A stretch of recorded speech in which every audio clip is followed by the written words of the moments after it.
Bonjour, bonjour famille, bonjour au nom tout-puissant de Jésus-Christ. Le Seigneur Jésus-Christ vous envoie son bonjour spécial. Le Seigneur Jésus-Christ et Dieu notre Père vous dit coucou. Alors, bien aimés dans le Seigneur, j'aimerais parler de l'onction avec vous. J'ai entendu beaucoup de choses qui se sont dites sur l'onction. Beaucoup de serviteurs se sont charcutés au sujet de l'onction. Beaucoup de serviteurs ont traité de d'autres serviteurs de maudits, d'autres enfants de Dieu de maudits au niveau de l'huile d'onction, au niveau des onctions. Vous voyez, il y a tellement de choses qui se sont dites à ce sujet que moi, j'ai écouté toutes ces parties. Et comme Dieu me permet de le faire en tant que papa Abraham, j'aimerais trancher. Parce que vous n'êtes pas sans ignorer qu'il y a des serviteurs de Dieu à qui Dieu a donné d'écouter un peu tout ce qui se dit à gauche et à droite. Si vous ne le savez pas, sachez-le. Il y a des serviteurs de Dieu à qui Dieu a donné d'écouter ce qui se dit, ce qui se passe à gauche et à droite, et de trancher sur la base de tout ce qui se dit, de tout ce qui se fait, afin que cela soit lié sur la terre et dans les cieux. J'en fais partie. Je fais partie de ces serviteurs-là qui ont reçu ces onctions, qui ont reçu ces pouvoirs, qui ont reçu ces autorités-là, bien aimés dans le Seigneur. Alors, j'aimerais un peu me prononcer sur tout ce qui se dit au sujet de l'onction, surtout au niveau des huiles d'onction. Je ne vais pas rentrer dans la Bible, me mettre à citer des versets à gauche, à droite, parce que toutes ces personnes qui sont concernées par ces affaires-là connaissent très bien les Bibles, et connaissent très bien la Bible, et connaissent très bien ces versets et de quoi on parle. C'est un travail de synthèse, un travail de fédération que je vais faire, après avoir écouté toutes ces personnes comme Dieu me l'a demandé. Écoute, écoute, écoute, écoute, et après tranche. Et laisse toutes les conséquences à Dieu. Alors, bien-aimés dans le Seigneur, en dehors de ça, je ne suis rien d'autre. Mais je fais simplement ce que Dieu me demande de faire. C'est tout ce que je fais. Qu'on croit, qu'on ne croit pas, ce n'est pas grave. Mais seulement, je vous demande une chose. Avant de vous mettre à dégainer, prenez au moins soin, vous qui êtes connectés à Dieu, parce que la plupart de ces personnes qui se charcutent, ce sont ces personnes qui donnent des révélations intéressantes. Ce sont des personnes qui disent des choses qui s'accomplissent dans la vie des enfants de Dieu. Ce qui signifie que vous êtes connectés. Mais votre problème, c'est que vous n'avez pas pris soin de poser des questions sérieuses à Dieu sur ces questions-là, afin que Dieu puisse vous répondre clairement. Mais vous vous êtes accroché à la Bible, vous vous êtes appesanti sur la Bible, et vous avez vous-même fait vos interprétations et tiré vos propres conclusions. Et c'est là l'un des grands problèmes.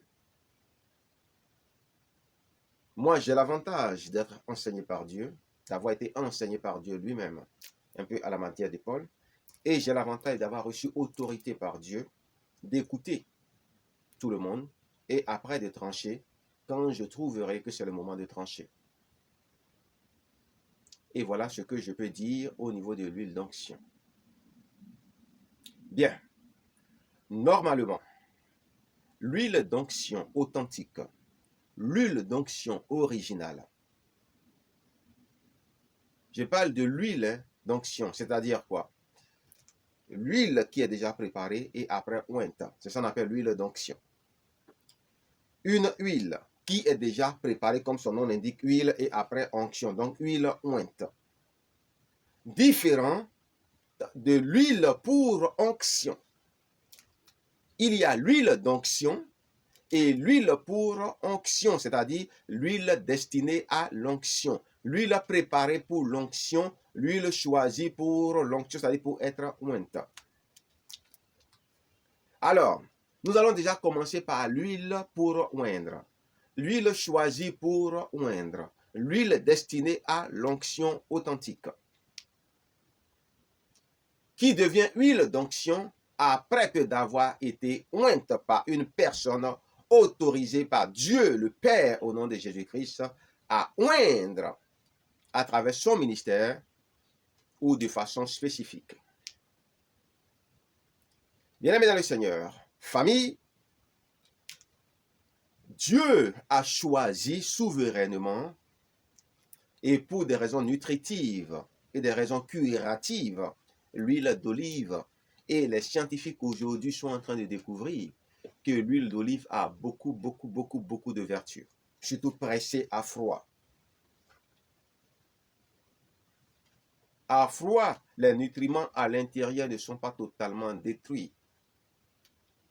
Alors, bien aimé, l'huile d'olive qui normalement, selon le bon plaisir de Dieu et ce qui plaît à Dieu, devait être choisie ou destinée à l'onction, à être ointe par un serviteur de Dieu oint, choisi pour oindre, c'est la prémisse, je dis bien la prémisse ou les prémices d'un olivier.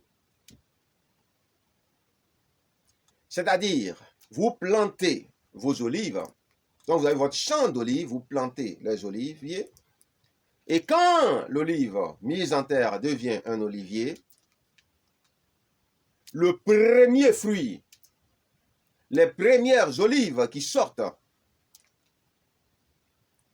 de ces plants d'olivier-là, ce sont ces olives-là qu'on appelle les prémices de l'olivier. Et ce sont ces olives-là qu'on prend et ce sont ces olives-là qu'on presse à froid pour faire l'huile d'olive destinée à l'onction. Parce que Dieu aime toujours les prémices. Dieu n'aime pas manger ou utiliser ce qu'on appelle les restangolos ou utiliser, c'est-à-dire les résidus, les rébus, les miettes, mais il préfère les prémices. Donc, au niveau de l'olivier, le premier produit de l'olivier, toutes catégories confondues, est choisi pour être travaillé. Et encore au niveau de ce travail, c'est le premier pressoir. C'est-à-dire, parce que normalement, au niveau déjà du travail, pour avoir des huiles d'olive, on peut avoir au moins 3 types d'huile d'olive. Est-ce que vous voyez? On peut avoir le premier, on peut avoir le deuxième et on peut avoir le troisième. Premier destiné aux choses spirituelles et spirites. Deuxième destiné à la consommation. Et troisième destiné aux cosmétiques et toute autre chose. Bref. Donc, vous voyez déjà que là, il y a toujours premier. Dieu aime les premiers. Et il fait grâce au dernier. Donc, là, olivier mis en terre, ou olive mise en terre, devenu olivier, première production de l'olivier, on prend, on presse, et on prend la première production d'huile. Et on destine ça à l'onction et aux choses spirituelles et spirites. Le reste, ce n'est pas trop important. Vous voyez, maintenant, quand on rentre dans les Écritures, on voit qu'effectivement, Dieu a demandé pour transformer l'huile d'olive extra vierge, comme on a l'habitude de l'appeler, issue de la prémisse d'olivier depuis qu'il a commencé sa production jusqu'à la fin de sa production, c'est-à-dire logiquement. Ce n'est pas à chaque fois que l'olivier l'a produit, on prend la prémisse. Ce n'est pas comme ça, ce n'est pas de ça qu'il s'agit. C'est-à-dire, après que l'olivier a fini de produire pour la première fois et qu'on ait pris la prémisse de cette plante-là, on ne doit plus jamais utiliser tout ce que cet olivier-là produit jusqu'à la fin de sa production, jusqu'à sa fin de vie. Logiquement, c'est comme ça. Pourquoi? Parce qu'il est encore là et on a déjà pris sa première production. Mais ce n'est pas sa première production de chaque année. Non. Selon la logique de Dieu, ce n'est pas comme ça. Et vous voyez très bien que tout devient un peu compliqué. C'est pourquoi c'était seulement les gens du temple et autres qui étaient compétents pour pouvoir retrouver ces choses-là avec les espions qu'ils avaient un peu partout. Et même quand ils veulent acheter chez des gens, ils s'assuraient que ces personnes-là leur confirmaient bel et bien qu'il s'agissait de ça, avec toutes les malédictions qui accompagnaient justement la responsabilité d'un mensonge.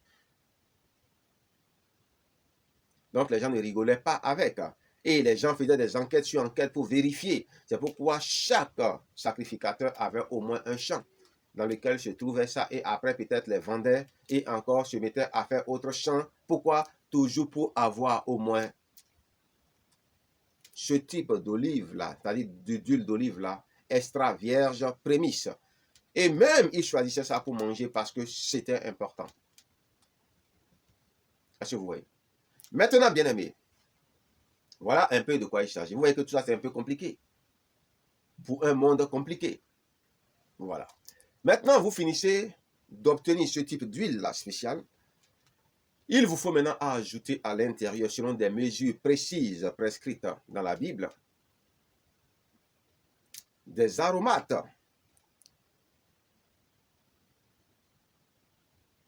Selon une prescription divine, parole de Dieu. Les chimistes savent pourquoi. Parce que pour produire le parfum recherché, pour produire l'effet recherché, il fallait une certaine quantité précise. Sinon, trop de vente, c'est-à-dire trop de mélange, finissent par provoquer quelquefois des effets inverses et même finissent par devenir nocifs. L'excès en tout est un défaut, comme on le dit. Donc, il fallait connaître le dosage juste. Et c'est ça qui a aidé les parfumeurs, les grands parfumeurs de ce monde, à comprendre que pour trouver une certaine odeur, il faut des dosages. Même au niveau des mélanges, il faut faire attention. Il faut d'abord faire des tests, des expérimentations pour voir d'abord les effets sur le corps, la nocivité sur le corps, et puis après, les conséquences des mélanges. Pour voir si ça ne devenait pas du poison. Est-ce que vous voyez? Donc, quelque chose qui est originellement positif, bénin, peut devenir malin, c'est-à-dire quoi? Nocif. Donc, voilà un peu. C'est pas parce qu'on va vous dire que tel arôme ou tel aromate a une vertu que vous allez prendre beaucoup, vous allez mettre. Quand vous le faites, vous créez des problèmes. Vous créerez des problèmes. Et les prescriptions pour faire ce genre d'huile-là étaient effectivement les mesures que Dieu a données dans la Bible. Alors, on continue. Quand vous avez tous ces mélanges-là, vous finissez par avoir ce qu'on appelle une pommade d'olive. Vous n'avez plus une huile d'olive, mais vous avez une pommade d'olive. Pourquoi? Parce que ça devient pâteux. Le résultat devient pâteux. Fluide, mais pâteux. Est-ce que vous voyez un peu? Et maintenant, c'est ce produit fluide, mais pâteux-là, qui est consacré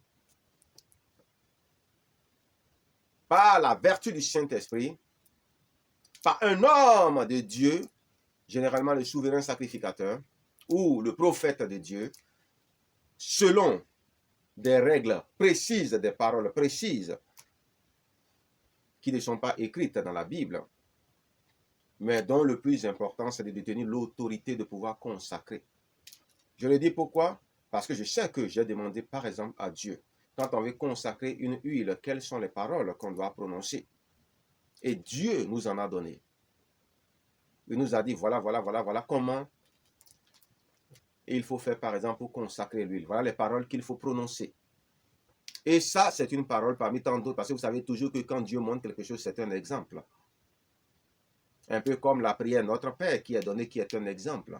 Et certains serviteurs, ayant compris le sens de la consécration, n'ont pas trop besoin de ça, parce que peu importe comment ils vont tourner jusqu'à vous écouter, vous allez voir que dedans, ils ont bien utilisé leur autorité spirituelle et ils ont déclaré que cette huile-là est une huile consacrée au nom de Jésus-Christ, une huile déclarée sainte au nom de Jésus-Christ, qui désormais a des vertus sanctifiantes et a des pouvoirs mystiques, spirituels, pour pouvoir opérer dans le domaine spirituel et faire des choses spirituelles dans la vie des gens.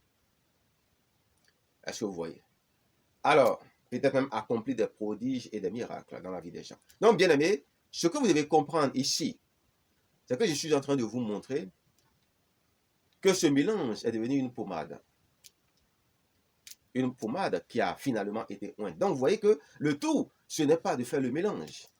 Le mélange est fini, mais après ce mélange, il y a eu un autre travail, le vrai travail, c'est-à-dire la sanctification. Mais pourquoi ce mélange-là? Ce mélange-là parce que justement, ils étaient encore sous la loi.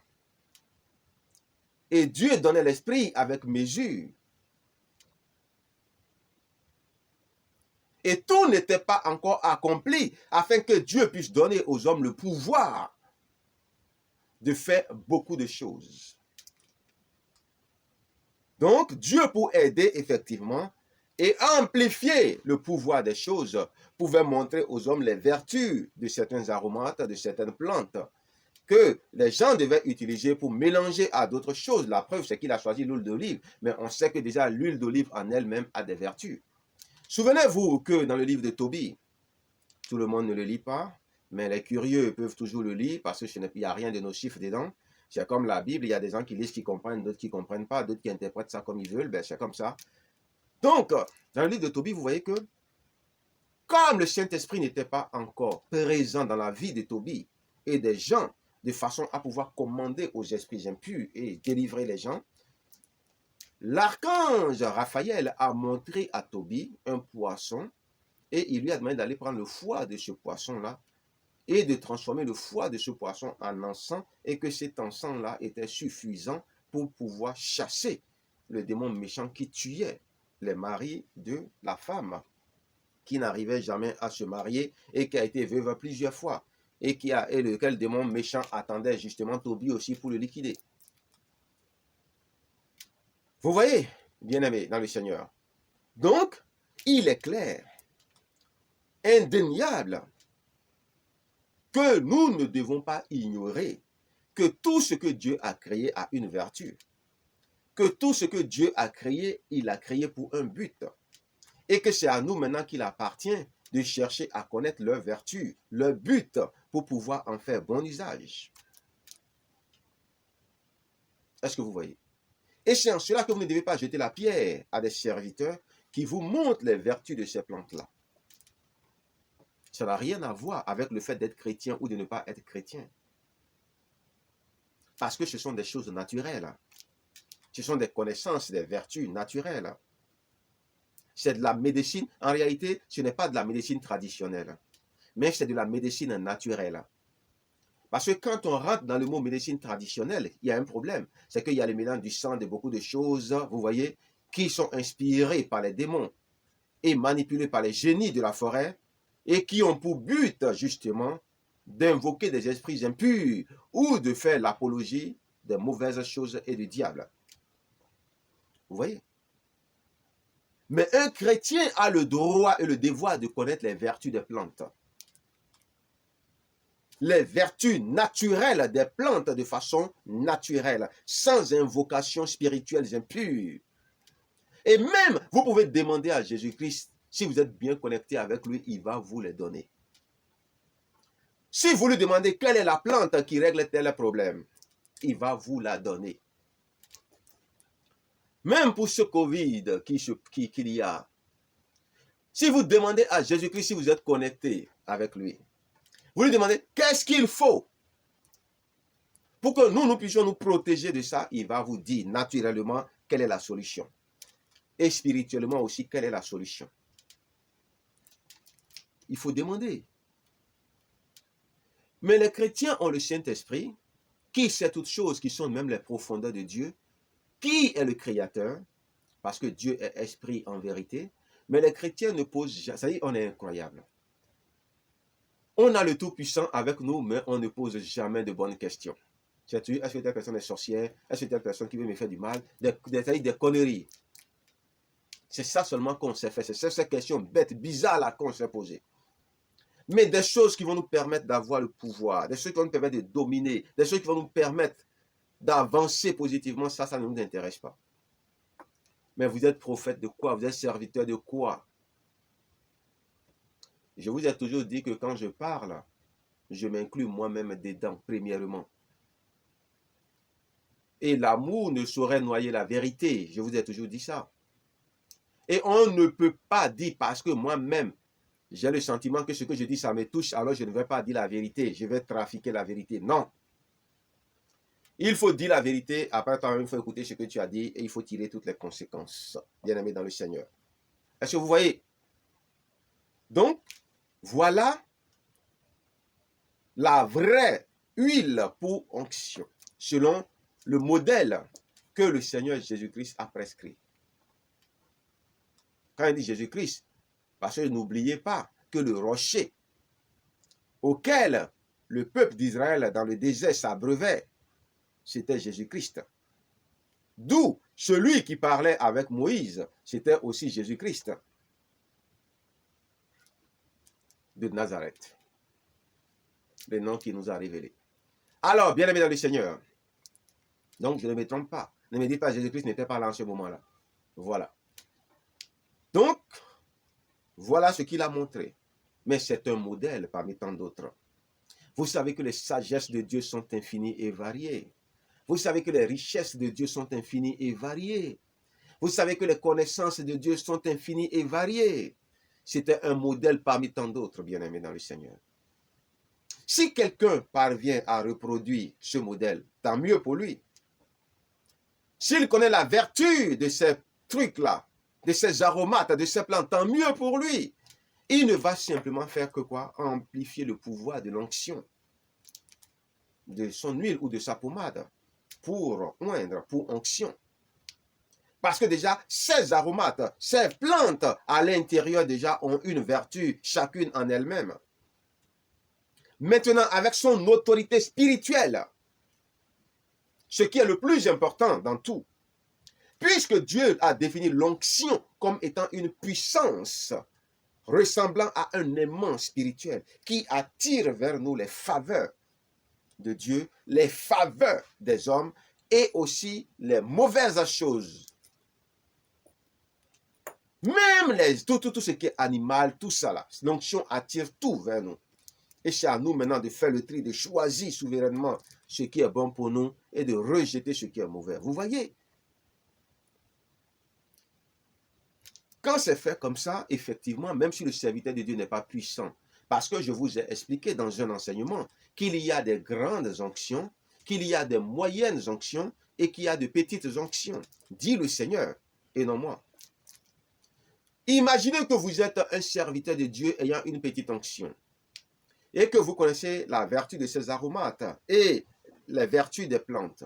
Vous mélangez votre huile, vous fabriquez votre huile cosmétique à base d'huile d'olive, premier ingrédient, ou votre pommade cosmétique très fluide ressemblant à de l'huile grasse ou lourde. Huile d'olive, premier ingrédient.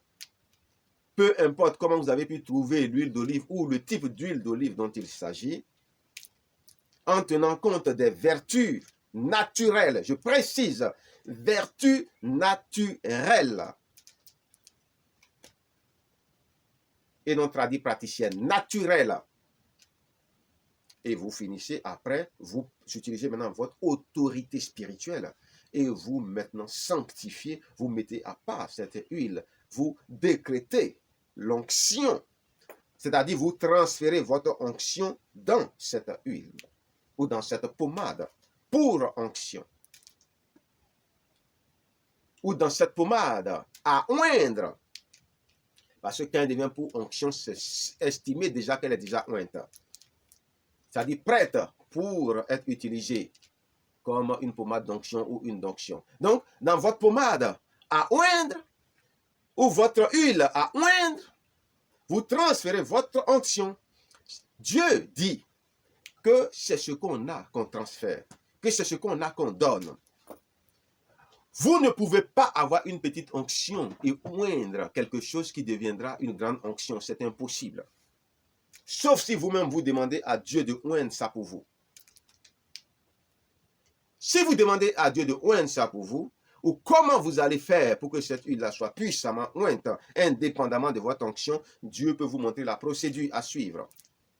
Et vous allez la respecter et lui-même, il va faire le travail pour vous. Le Saint-Esprit lui-même va faire le travail pour vous. Ça, c'est autre chose. Mais cela dépend de l'alliance et des intimités ou de la relation qu'on a avec Dieu. Est-ce que vous voyez? Au nom de Jésus-Christ. Donc, bien aimés dans le Seigneur, faisons très attention à ces choses. Celui qui parvient à faire ça, il ne fait pas mal. Parce que nous sommes en Christ et tout est accompli. Toutes les barrières sont levées. Tout nous est permis, même si tout ne nous est pas utile. Toutes les barrières sont levées. Et c'est ça le plus important que vous devez comprendre. Toutes les barrières sont levées. Mais je le dis encore et que je le répète, le plus important dans tout ça, c'est l'onction du ministère. L'onction qu'on reçoit de Dieu en Christ et de Dieu au nom de Jésus-Christ. C'est ça le plus important. Tout le reste là, les rajouts qu'on fait au niveau de l'huile en réalité ou de l'objet à oindre en réalité, ne sont que des catalyseurs spirituels ou des catalyseurs naturels ou biologiques pour pouvoir amplifier le pouvoir de l'huile et obtenir des résultats plus rapides. Mais quand ton onction est grande, tu n'as pas besoin de tout ça en réalité. Pourquoi? Parce que ton onction est déjà au-dessus de tout ça et ton onction déjà joue toutes ces fonctions-là. C'est pourquoi en Christ, Dieu n'est pas exigeant sur la façon de produire l'huile d'onction. C'est-à-dire celui qui vous dit que c'est de cette façon qu'il faut faire, c'est biblique. On ne peut pas lui couper la tête pour ça. Celui qui vous dit aussi qu'on n'a pas forcément besoin de ça ou de faire les choses de cette façon parce que notre onction est suffisante pour oindre, c'est aussi biblique. Vous voyez? Je vais vous montrer par exemple la différence entre les juifs et les chrétiens. Vous savez, quand on lit la Bible, si on ne fait pas attention, on va mal interpréter. Mais j'ai toujours dit que tous les serviteurs de Dieu ne sont pas à l'abri des erreurs d'interprétation, y compris moi-même. Personne n'est à l'abri d'erreurs d'interprétation. Vous voyez? Les Juifs, selon ce que Paul a dit, les Juifs sont appelés les oliviers francs. Et les païens ou les gentils sont appelés les oliviers sauvages. Est-ce que vous voyez? Mais la racine, ce n'est pas un pays. La racine, c'est le Saint-Esprit. La racine, c'est Dieu le Père. La racine, c'est Jésus-Christ de Nazareth, c'est-à-dire le seps. Il dit, je suis le vrai seps et vous, vous êtes les sarments. Est-ce que vous voyez? Donc, il n'a pas dit Israël est le vrai seps et vous, vous êtes les sarments. Il dit, je suis le vrai seps, le tronc, la racine. On peut dire, si on veut dissocier le Seigneur Jésus-Christ, l'admirable Seigneur Jésus-Christ, Dieu le Père, on dira que Dieu le Père est la racine. Le Seigneur Jésus-Christ de Nazareth est le tronc et ça, Dieu me l'a montré à travers une vision.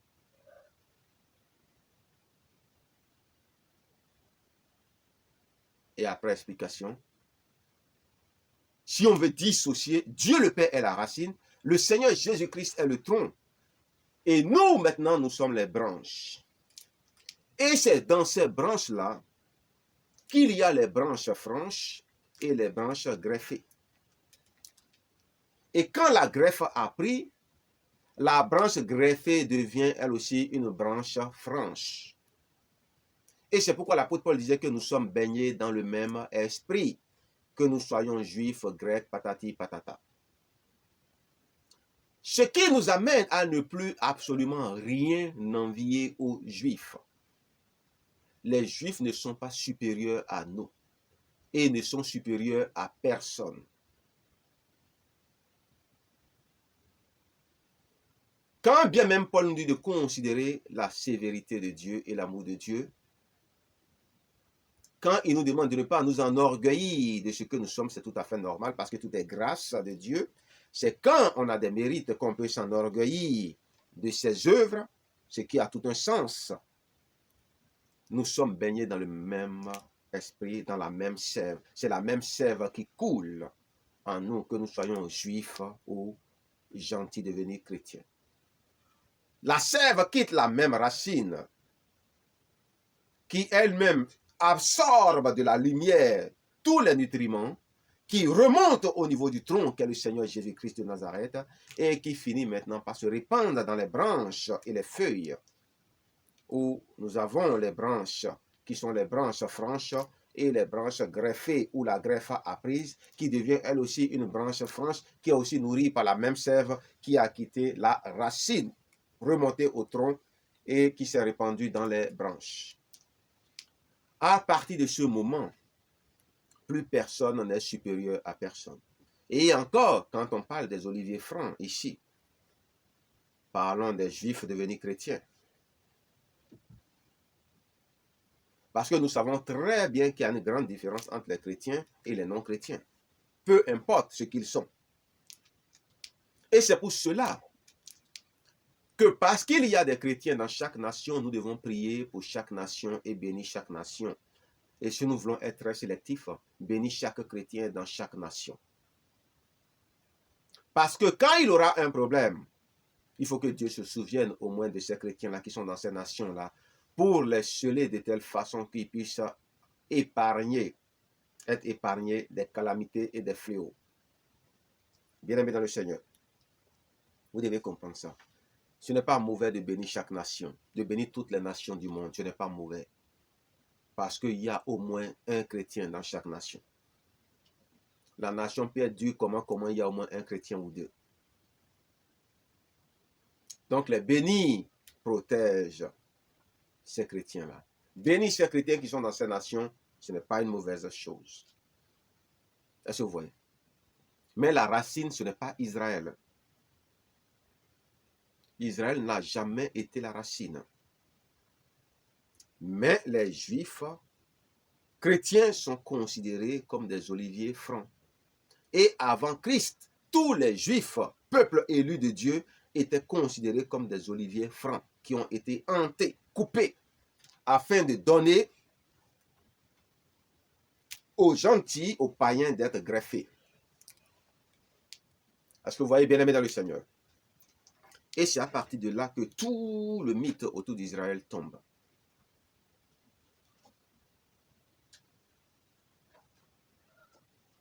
Mais celui qui veut aller en Israël, c'est quoi notre problème dedans? Celui qui est allé en Israël et que ses affaires marchent, c'est quoi notre problème dedans? Si c'est comme ça que Dieu l'a orienté et il est allé faire son truc à marcher, tant mieux pour lui.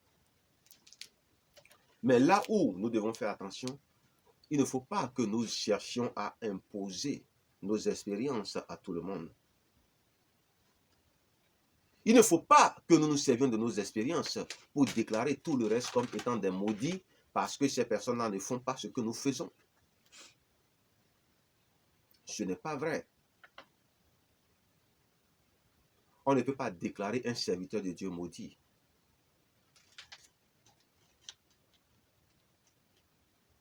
Peu importe ce que le serviteur de Dieu fait, il est établi en Christ jusque dans l'éternité. Et s'il a un problème d'inconduite, son maître va le relever. Et s'il faut le châtier, son maître va le châtier, selon que Dieu châtie ceux qu'il aime. Mais nous n'avons pas le droit de maudire un chrétien. C'était comme si on maudissait Israël au temps de Balaam. À cause de quoi? Ce n'est pas bien. Ce n'est pas du tout bien de déclarer des serviteurs de Dieu maudits parce qu'ils ne font pas ce que vous faites.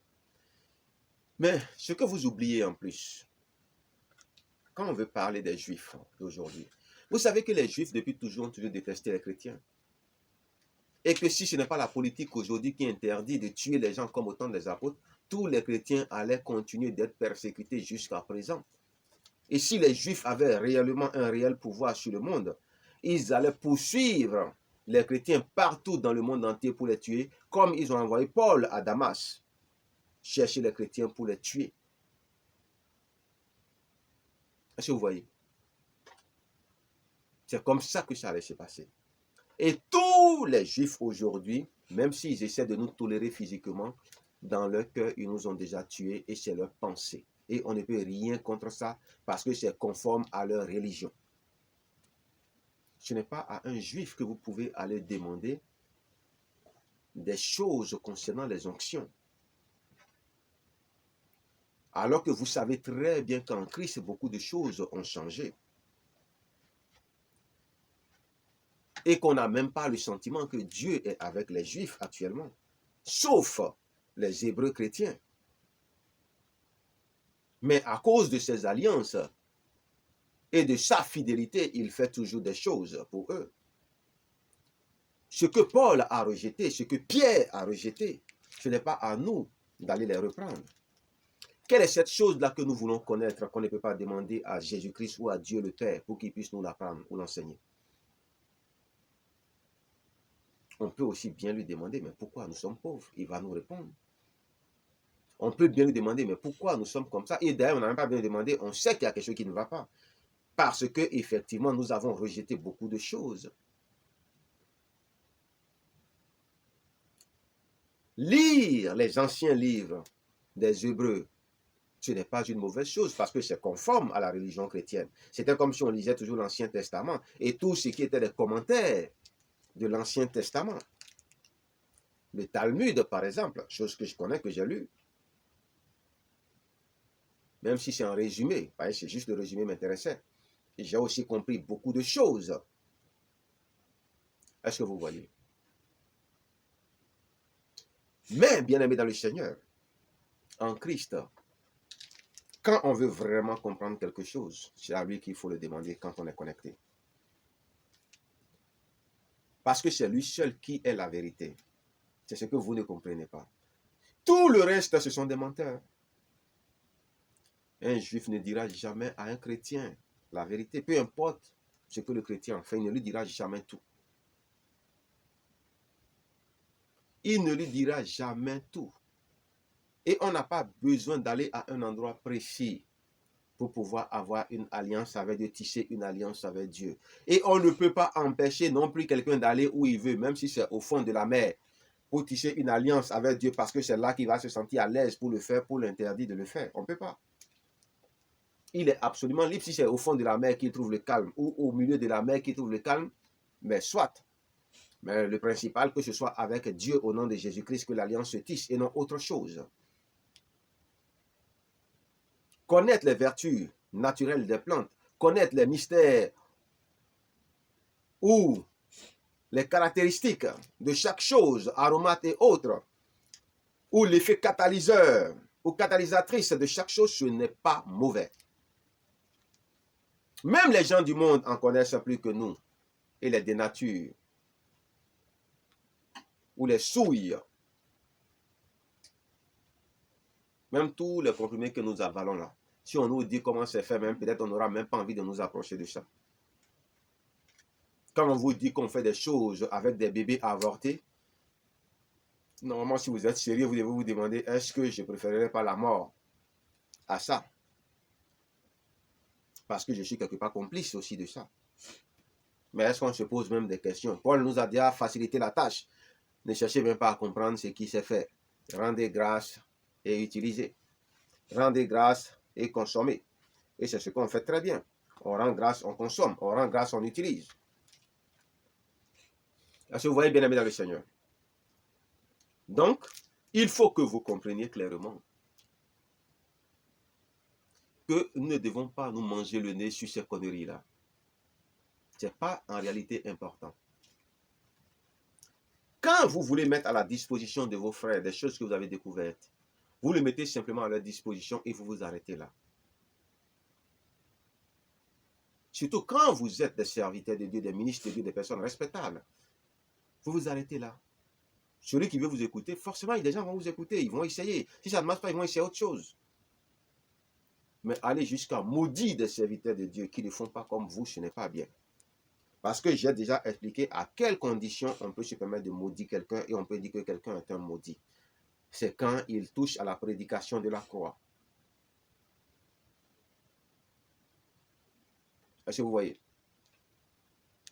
Mais on sait aussi qu'il y a des serviteurs de Dieu qui sont possédés. On sait qu'il y a des gens qui ont des connexions parce qu'ils ont commis des erreurs dans leur vie et ça les suit, donc ça les amène à faire des choses. On sait.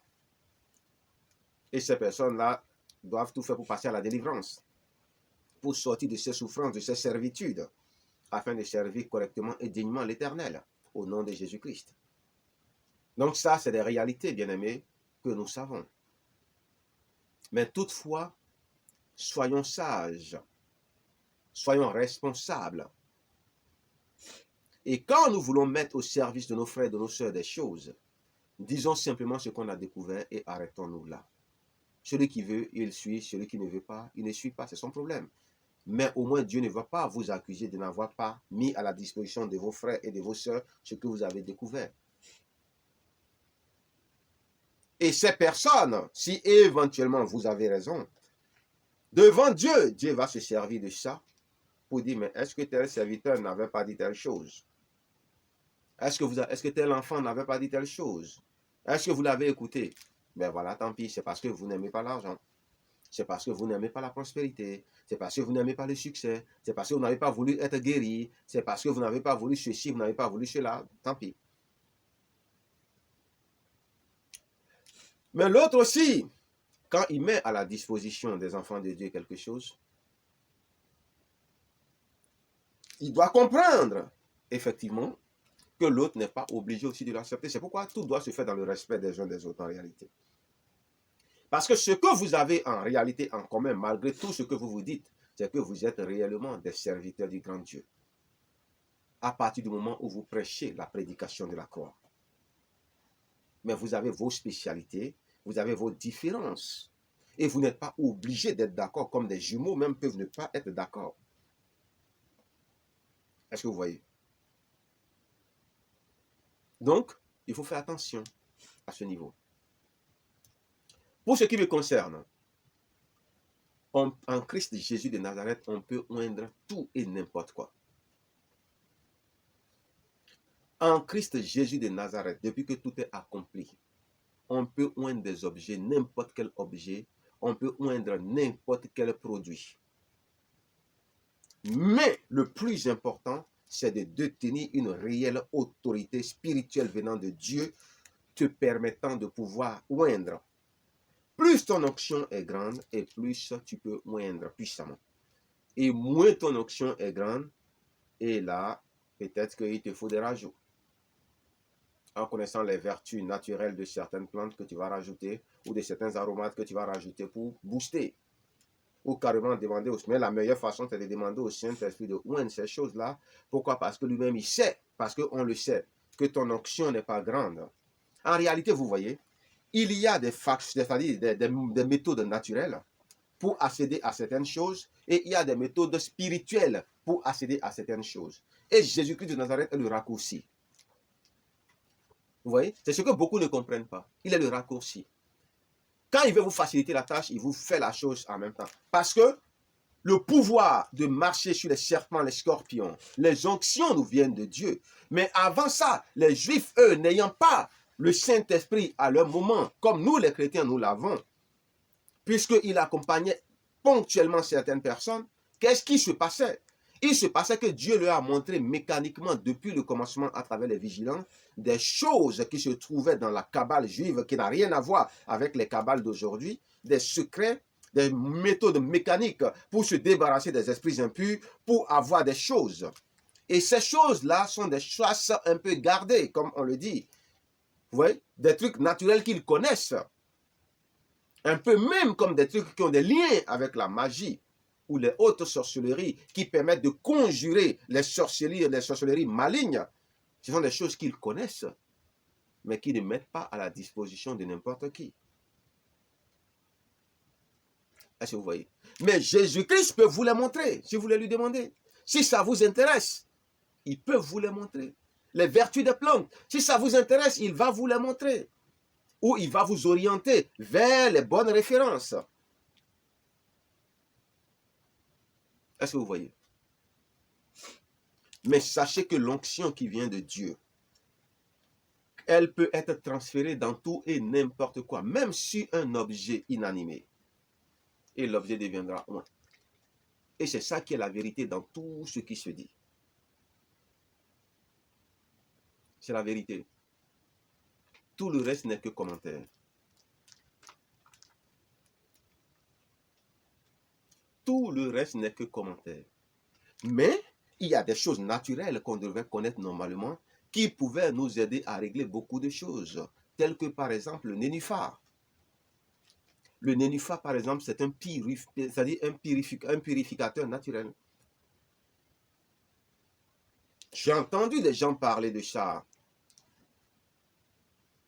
Et j'ai demandé à Dieu, mais le nénuphar, quelle est sa principale fonction pour qu'il soit utilisé par beaucoup de personnes qui sont intéressées par les choses spirituelles, mais qui n'ont pas le Saint-Esprit, pour qu'ils puissent accomplir des sanctifications simples dans leur vie. Il dit c'est un purificateur naturel. Est-ce que vous voyez? Il y a beaucoup de choses. Il faut demander, c'est tout. Aussitôt demandé, aussitôt répondu.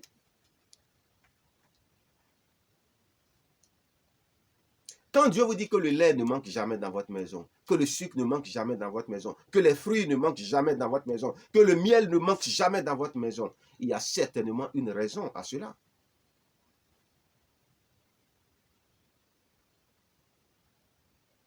Il y a une raison à cela. C'est pourquoi vous voyez ces choses-là sur la table des grands serviteurs de Dieu. Même dans l'église, ce n'est pas de la sorcellerie. Ce sont des choses naturelles qu'on devrait normalement connaître. On voit, mais est-ce qu'on pose la question? Est-ce qu'on demande? Est-ce qu'on cherche à savoir? Non. Vous voyez? Donc, bien aimé, l'onction.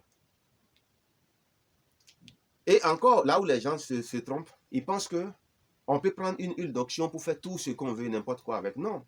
Le serviteur de Dieu qui a oint son huile là, lui, il a déjà paramétré l'onction qui est dedans. Et il a déjà dit en quoi consistera cette huile. Ce qui fait que vous ne pouvez pas prendre pour faire autre chose avec. C'est pourquoi l'huile était utilisée pour oindre des rois. L'huile était utilisée pour prier pour les malades. C'est-à-dire, c'est comme si on les déclarait comme étant propriété de Jésus-Christ ou propriété de Dieu. Et maintenant, on demandait maintenant que Dieu fasse quelque chose dans leur vie. Vous voyez?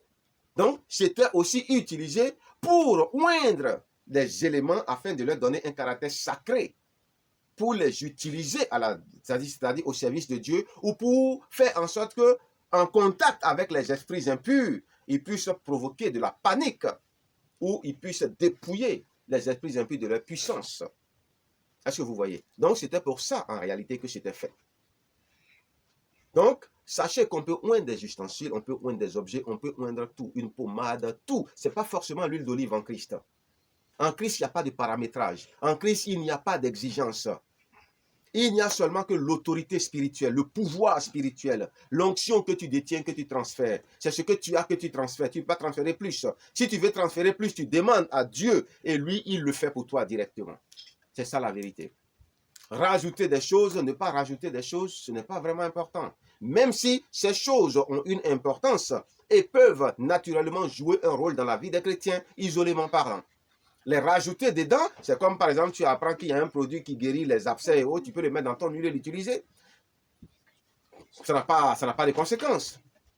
Un produit qui attire des faveurs et tu vois que franchement, ça ne va pas, tu le mets dedans, c'est toi qui vois.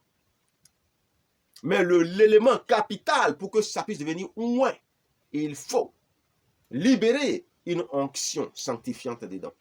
Une onction sacrée dedans. Et vous voyez, quand on est en train de prier sur une onction ou un produit d'onction, ce qui se passe là, c'est qu'il y a des anges de protection, des anges de Dieu qui entrent à l'intérieur de l'huile là. Et les anges ont bien compris la consigne que le serviteur de Dieu a donnée. Et c'est ça qu'ils font. Ils accompagnent l'objet qui a été oint et ils font ce qui a été dit. C'est comme ça les marabouts aussi, quand ils prennent des talismans et autres là, et ils sanctifient ça négativement, impurement parlant, il y a aussi des démons qui accompagnent ça et qui sont chargés de faire uniquement de mauvaises choses. C'est-à-dire, ils ne font pas des choses qui sont contraires à la nature. Si ça vient des méchants, ils ne font que de mauvaises choses. Si ça vient des gentils, des serviteurs de Dieu, des oints de Dieu, les anges là, même quand vous voulez utiliser faire de mauvaises choses, ça ne marche pas. Parce qu'eux, ils ne vont pas faire de mauvaises choses avec vous. Tout ce qui est contraire à leur nature, ils ne le feront pas. C'est ça le secret qui est derrière l'onction. Mais c'est lié à l'autorité qui a oint le truc en réalité. C'est ça, bien aimé dans le Seigneur. Est-ce que vous avez compris? Je vais m'arrêter à ce niveau. Que Dieu nous bénisse et que Dieu nous permette de comprendre plus au nom tout-puissant de Jésus-Christ à la gloire de Dieu notre Père. Ciao, ciao. Peut-être il y aura une partie 2, on verra bien.